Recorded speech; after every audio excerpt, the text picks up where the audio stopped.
Here with us tonight are authors Helen Schulman and Susan Coll to talk to us about Ms. Schulman's book, Come With Me.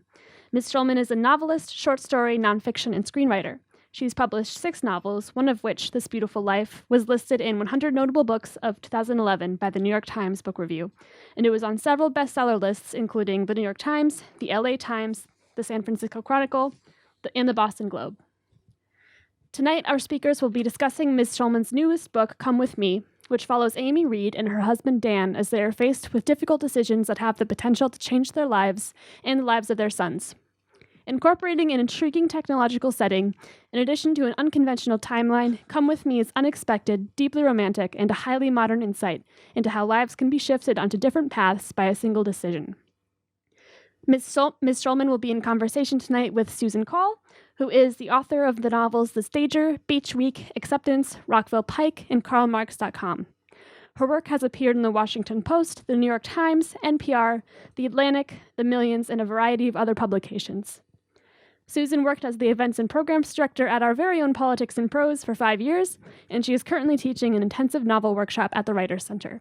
So without further ado, please help me welcome Ms. Helen Schulman and Ms. Susan Coll. Well, thank you for that great introduction, and it's very nice to be back here.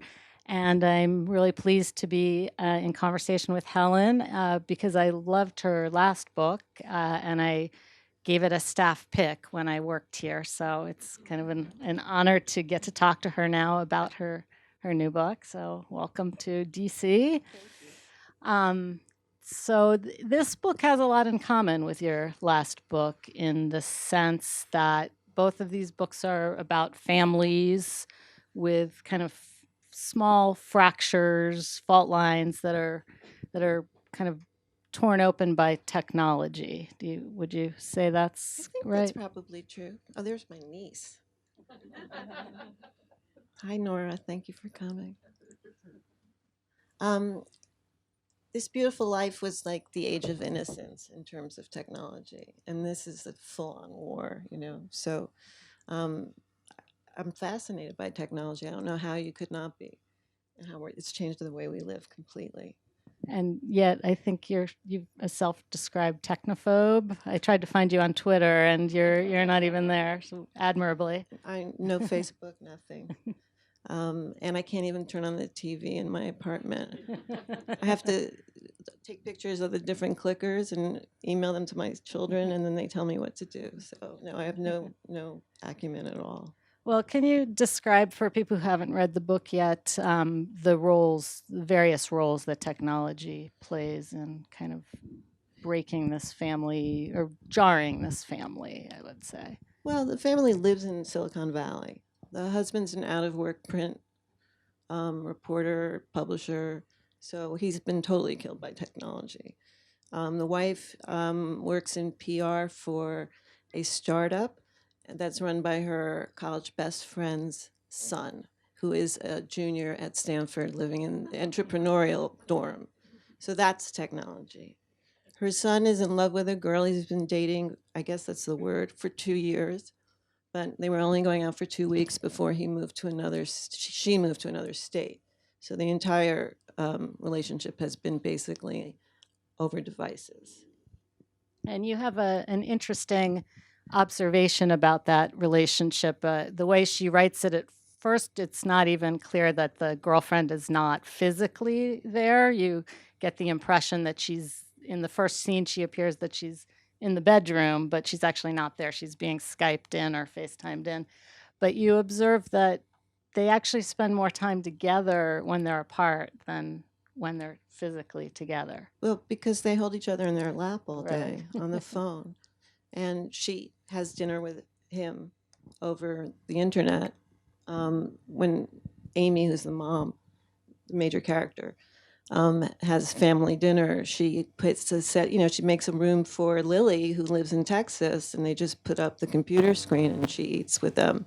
She even orders her food over Seamless. So, they're very close, and they have sex over the internet, and it's a lot easier for them than in real life. And and then there's this speculative element to the book called multiverse theory. Do you want to explain that? The easiest way I know how to explain it is if you saw the movie Sliding Doors or you know about it, that seems to be the first thing that helps people understand it. But there are many physicists and poets who think that we're living in multiple realities at the same time, where we make multiple different choices and we live out our lives infinitely in different ways. Though our lives are still finite, so we die infinitely too, which is not as exciting as living it infinitely. But yeah, so Donny, who is this junior at Stanford, her best friend's son and her boss, is a computer genius. And he thinks he's figured out a way to access your multiverses through an algorithm that he's invented. And so what he does is he kind of coerces Amy. She becomes his guinea pig. And throughout the book, which takes place over 3 non-consecutive days that are really intense for this family, Amy's also going through kind of the tortures of being the guinea pig for this program. So is that right? Yeah. Yes, that's right. And what's interesting and kind of scary about the way you describe it is the way that the algorithm comes up with the multiverses is by taking all of your sort of computer search engine history and private information and then figuring out what kinds of choices you might have made. Right? Well, that's part of it. I mean, they have so much on all of us. I think I'm getting away with it because I don't take Uber. But they have, when I'm writing something fictive and then I see ads for something in it on my computer screen, I just know how infiltrated I am. So I've just always been concerned with privacy. That's what the last book was about too. Yeah. And I think people were really gave up their privacy way too easily with the internet. And it's being used for so many different, I don't want to sound like a conspiracy theorist or something. I'm not, but, it has affected the way we live. And it's had great effect throughout the world in elections and violence and spreading hate and spreading not hate. But it's a big, big instrument that I don't think anybody really understands how to control. Yeah, and without giving anything away, because you want to buy this book and read this book, but there's something very tragic happens in sort of toward the end, and it's technology related. I wonder if you're making, or is it not? What was your? I didn't think goal of in it that? as being technology related. It's just it's Silicon Valley. Pressure, maybe. And it's something that happens in Silicon Valley a lot. My husband grew up on Stanford campus, so I've been going there for the last 32 years, and I just watched the whole Silicon Valley thing take over. There are other people here who grew up there, and it's really changed. Yeah. Yeah. Along those lines, what was the inspiration for this book? Was it just observing the Silicon Valley culture, or? It's so many things. I didn't want to write about New York anymore. And I thought, well, what else do I know? I was really fascinated by Silicon Valley culture. I visited Google really early. Leslie Leland, do you know Leslie Leland, Bruce's friend from Stanford? She was a Google engineer, and she had us when I'd never even really heard about the campuses. It's a long time ago. But I just got really interested in that kind of hothouse place where everything's taken care of for you, but you never leave. And so I thought maybe I wanted to write about Sheryl Sandberg. And I'm really glad I didn't write about Sheryl Sandberg. And then it just kind of started to morph. But I wrote it as a short story first that I couldn't sell, and I really didn't have the multiverse thing in it yet. And that came when I was reading this book by this physicist, Max Tegmark, and that was 2014. And then all of a sudden I knew how to pull it all together. The character at the center of it, Amy, she's a little Sheryl Sandberg-ish in the sense of the older woman sort of babysitting this crew. Yeah. I don't know. To me, she just she's sort of she's almost archetype of how hard it is to be a woman, you know, to have a job and children and all these responsibilities and everybody needing something from you, and made a lot of decisions that were in favor of her husband rather than her career, and has these 3 boys and can't quite handle them, and just running around, running. And literally running. She's a runner. She runs. Yes, and that's one of the more memorable. Well, there's many memorable scenes, but there are a lot of scenes of Amy running, and you have a line in there that's sort of her form of heroin, right? It was very evocative. I don't run. I run for the bus. Yeah, but I was sure run. that you ran after reading that. I don't. Well, it seems like everyone in Northern California does. So. Well, you get the granular details of everyday life really down between the running and just a lot of memorable scenes of family life. The dog Squidward. Is that how you say his name? Yeah, It's a pretty good dog. From SpongeBob. Oh, okay. Yeah. Well, that reference went over my head. I read an interview where you said that in your mind this book is about attachment theory. Well, that was a great way to shut everybody up when they were asking me what I was writing about. I'd say attachment, and they'd be like, oh, okay. On to the next. But yeah, I mean, attachment can involve love, but it can also not involve love. It's a way people need each other, rely on each other, and disappoint each other, and hurt each other, and help each other. You know, I don't know if Bill Clinton and Hillary Clinton love each other, but they're certainly attached to each other. So, I mean, you can be attached and not have love. There's a poet, Brenda Shaughnessy, who's a friend of mine, and I have a quote from one of her poems in the opening. And what does it say? No, it's really It's beautiful. It's beautiful.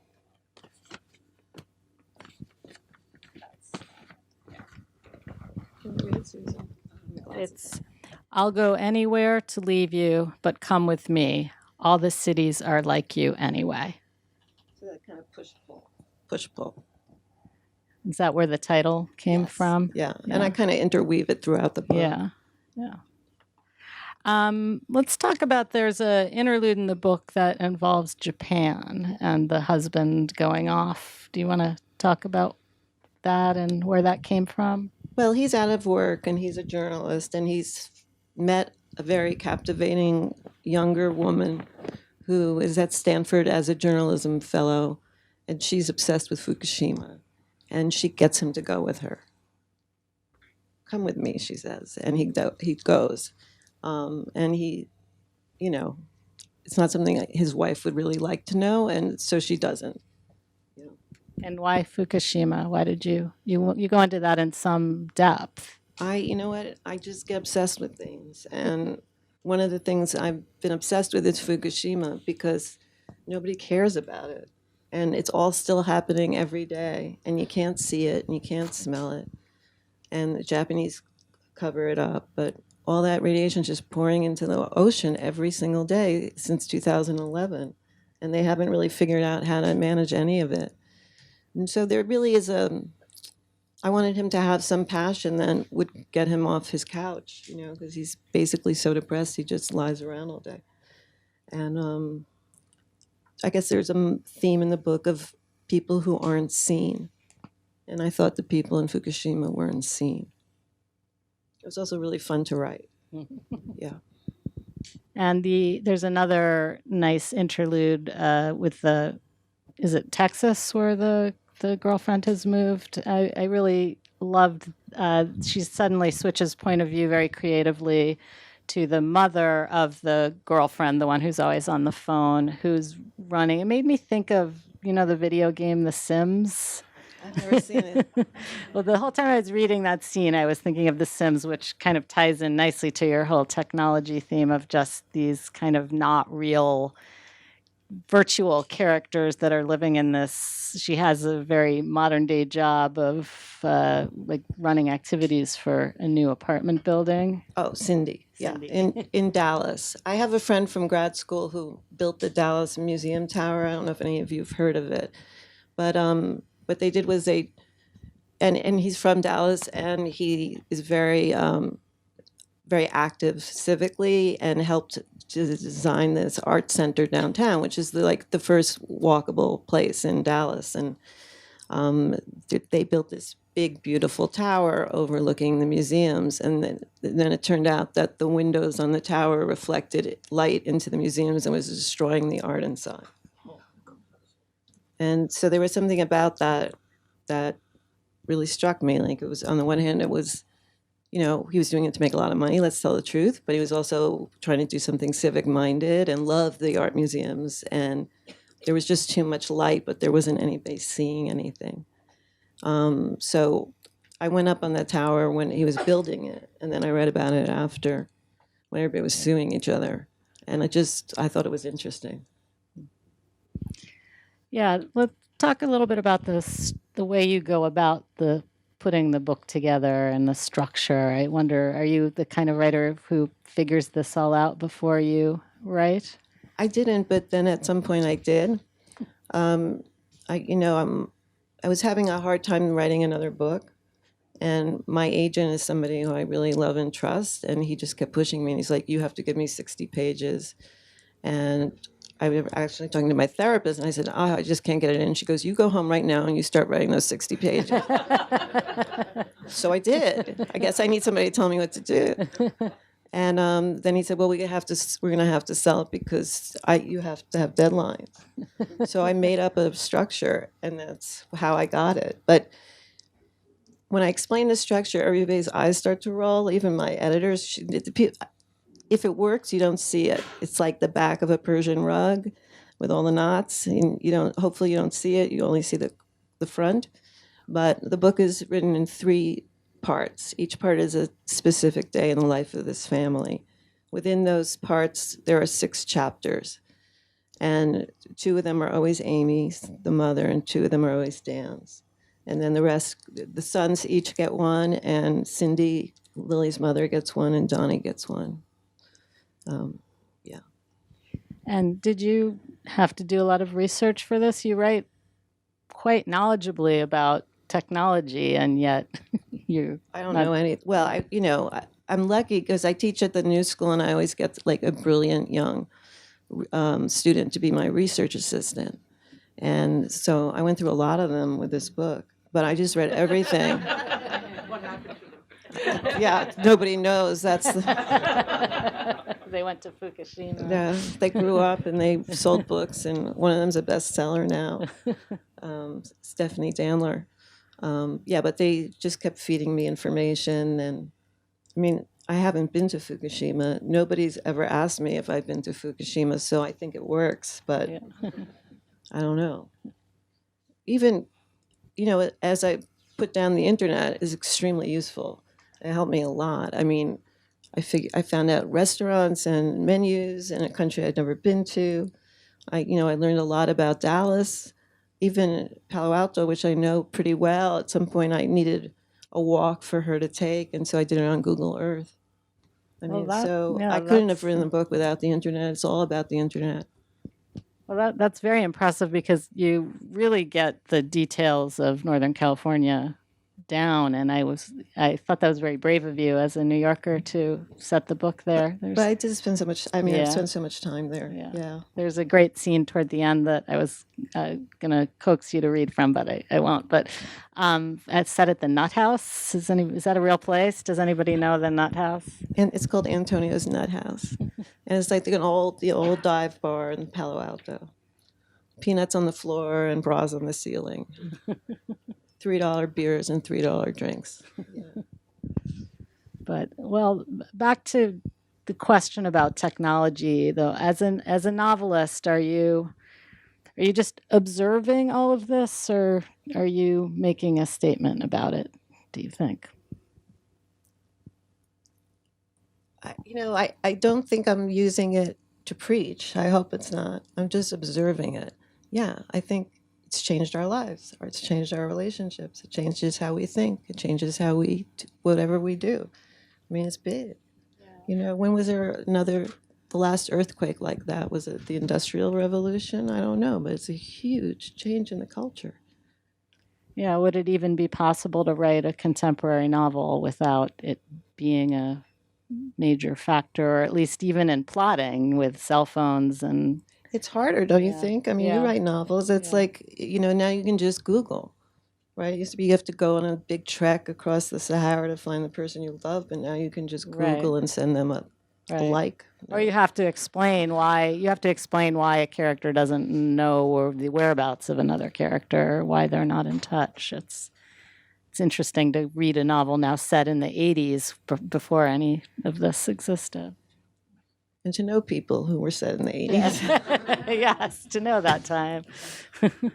I was thinking about your first book this morning, reading the paper, in not your first book, I'm sorry, your last book, the one I staff picked, in which a family's life in New York is upended when the child is caught in a texting, sort of sexting scandal. And there was a line in David Brooks' column this morning about how just a moment in a life now can define a life.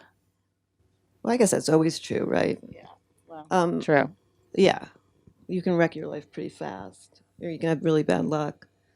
But no, it's the ubiquity of how fast something can go viral. I mean, David Brooks was talking about the kid who was videoed yelling at the Native American, right? Covington? Actually thought that I didn't like his piece. There's something even sort of sickening about his piece, I thought, where he was saying that this rubbed liberals in a pleasure spot, he said, and it was gross to me. I thought it was too much, but I'm not a big David Brooks fan. Okay. Well, I was thinking more of just the capturing of a moment in a viral kind of way. The first book, a kid, sent another kid a video of herself doing something sexual in the hopes of getting his attention, and he sent it to two friends, and by the end of the weekend, it had been all over the world, and everyone had seen it, and their families blew up.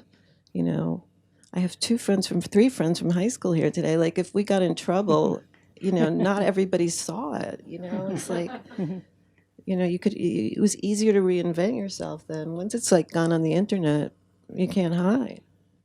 So that's what that was about.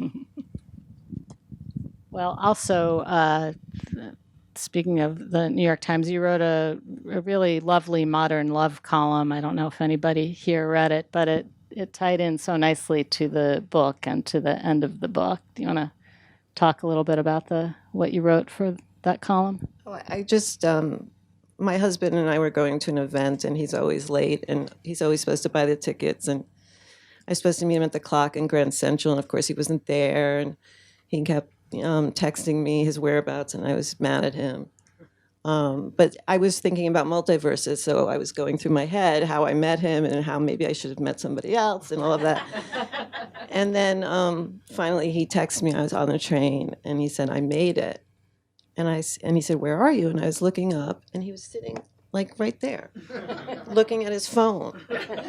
And I said, "I'm right next to you." So that's what it was. Yeah. Well, I won't say how that ties into the end of the book, or at least how I thought it echoes the end, but it's a really lovely and affecting end. So, thank you. Yeah. Is there any other aspect of the book that I haven't?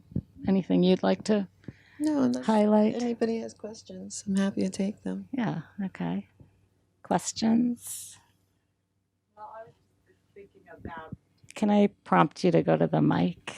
Thanks.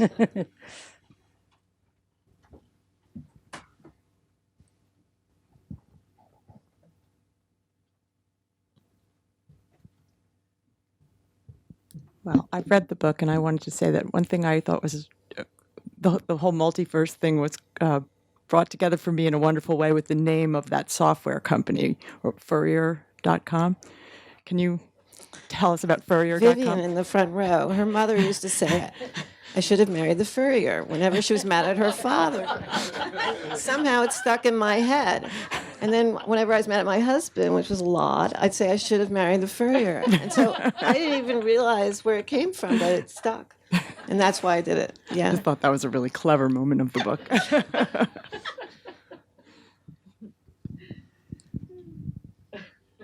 Other questions?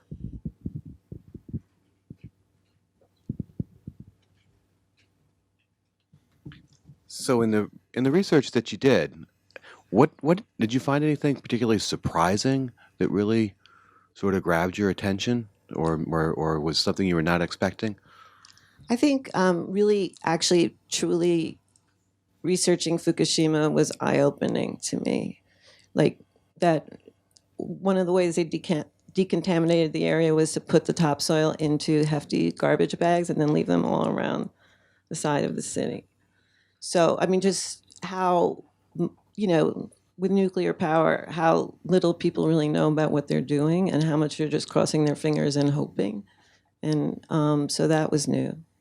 And there's a character in my book who is based on a real life character, which is a man who stayed in Fukushima to take care of his animals.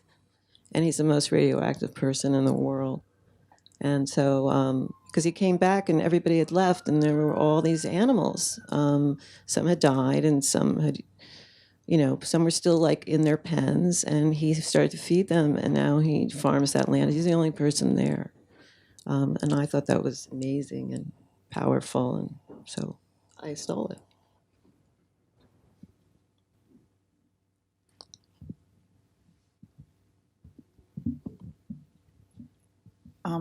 So I did grow up on Stanford campus, and this book was frighteningly real to me in a beautiful way. And it was a lot like My Life meets Black Mirror, kind of. One character that I was interested in was Mariam. Mm-hmm. I was wondering if you wanted to talk a little bit about where she came from. Yeah, so Mariam is the woman he falls in love with, the husband Dan, but she's transgender. And it came from, I went to see this incredible art exhibit by a transgender artist, and it was all about Fukushima. And when I saw that, I thought, wow, talk about multiverses. What her life's multiverses must have been, if they are, how different they could be. And so I just want, and also, I guess, I teach and I live in New York, and there are a lot of transgender people in my life, and they have the same issues that we do, and they're not that different. And so I wanted to put that in there instead of kind of making a case out of it.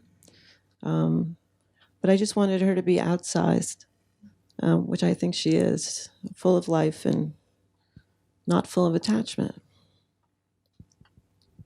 Yeah, she's a really striking character visually too. I feel like I just sort of superhero in a way. It's just larger than life. It's funny because some readers seem to hate her, and then some seem to love her. I mean, I just haven't found anybody who doesn't care. Well, Yeah. that's good. This is going to be a tough question to ask because I know we don't want to spoil the book for people that have seen it, but I want to ask you about the end without revealing the end, or without you revealing the end. So forgive me for this weirdness about it. But Susan, you mentioned something about the end being sort of very lovely. I had a completely different response to the end. Not that it was not lovely, but I think I had a different interpretation than you did of the end. And I'm curious if you can speak to, without telling what happens, speak to that ambiguity and whether that ambiguity is intentional. You know what? I hope that when you read it, you feel like you've come to something and it hasn't been just leading you down these paths, I hope. But I also hope that you think, what's going to happen next? And I've just been talking to a couple of people who are interested in it possibly, being a television show. But I think part of that's because there's so many things that can continue to happen because they're lives in motion and lives in extremis, right? So, yes, there's a pause at the end that is, I think, very complicated. It's a chord. But I also, I was at a friend's book group last night, and they said, what happens after? And I was like, I don't know. I really don't. But, I hope that readers think about that. That often happens to me with books that I read. Yeah, I think part of what might be affecting about the end is that you can interpret it however you can kind of project your own desires onto the end. So Other questions? You work full time, you have a family, everyone wants to know, every writer in the room wants to know how you manage to be so productive. When do you write? Well, I mean, now my kids are supposedly out of the house, even though both of them are home, so I don't know. I think when you need to write, you find time to write. So the early years of kids, and then I had 2 sick parents, and I worked full time. It just felt impossible, but I still did it. I needed it. I do really need it to live my life sanely, is to have this kind of crazy in the back of my head. And I think that's one of the things about the multiverses that really appealed to me, because if you're a fiction writer, you've got all these things in your head going along with you all day long that don't particularly exist, you know? So you might think it's psychosis, but if you think about multiverse theory, then it's physics. Well, I have one more question, though. That reminds me, when I was Googling around today about your book, I noticed it's listed under so many different genres. I wonder, there's like psychological thriller. I wonder if you pay any attention to that or care how it's I think the problem labeled. is that there is a speculative part, which means like science fiction or fantasy, but speculative is like a little bit less weighted than that. And so people who love those genres are probably not going to love my book, And so that could be going in the wrong direction, is because it's really close to now. I mean, when I was writing it, I was trying to keep current, which meant I was rewriting all the time because everything was changing all the time in the world, especially in the tech world. And then Donald Trump got elected. And then I thought, I can't put this in this book. I mean, it will just weigh the whole thing. And so that's when I ended. So it's now 2016, just before the election. All right. Any last questions? All right. Well, thank you all so much. Helen's going to be signing books right here. So thank you for coming. Thank you.